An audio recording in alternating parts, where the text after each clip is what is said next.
Well, thanks for coming. Thanks to meet our new tailback, Jerry. This is our first. I'll just make a couple comments and then answer questions for you. Thanks for coming. It was a great day.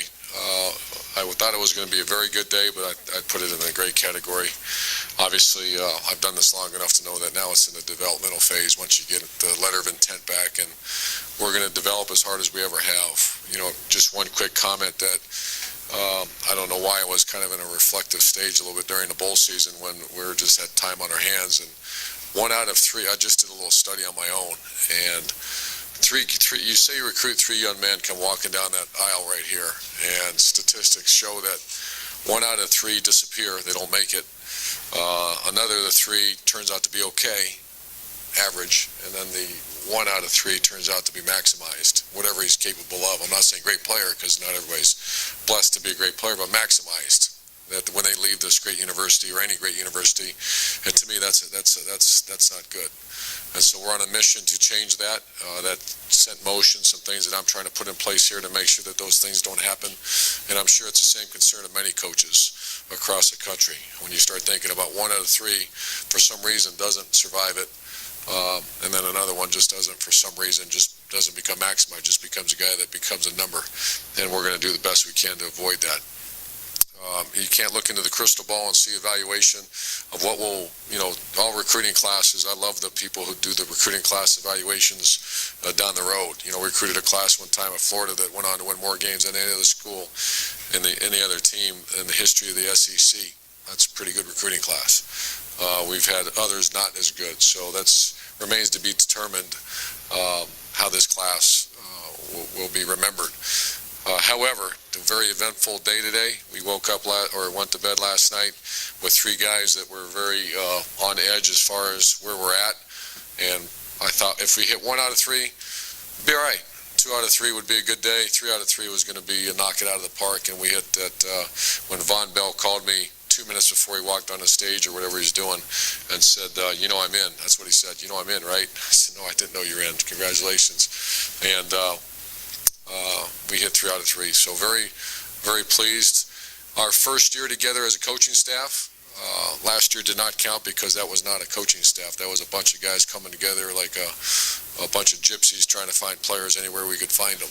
And we did pretty good. You look at those kids who helped us play this year, and the futures of last year's class is pretty strong. But I wouldn't consider that a great recruiting effort. That was, like I said, a bunch of cowboys out there trying to find players. This year was a full cycle of recruiting. And very impressed with our coaching staff. Some, I'm going to name a couple of them, not to devalue some of the other efforts, but some of the efforts were, I've seen some really good efforts. The Everett Withers from start to finish, his effort on Von Bell, as good as I've ever seen. And it's the octopus approach. Surround him, wrap your tentacles around him, and every person in his family, his coach, his people, his support group.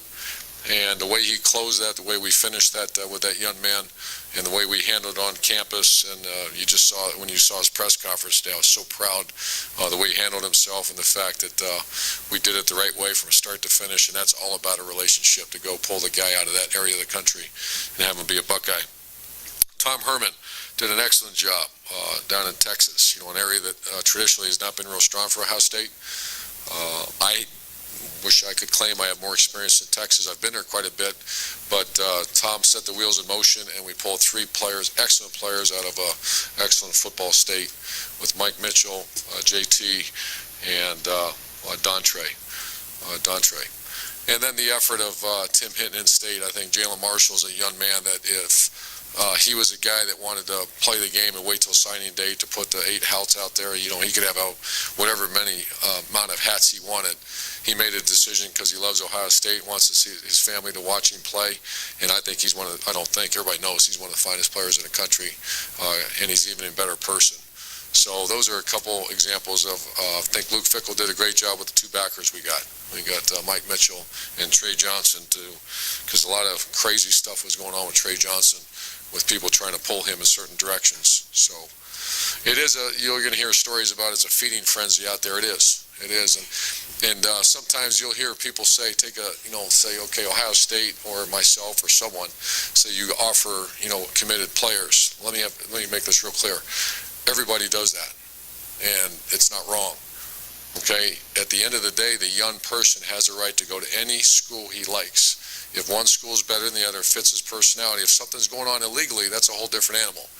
But at the end of the day, the 17 or 18-year-old man has a right to go to any school he wants.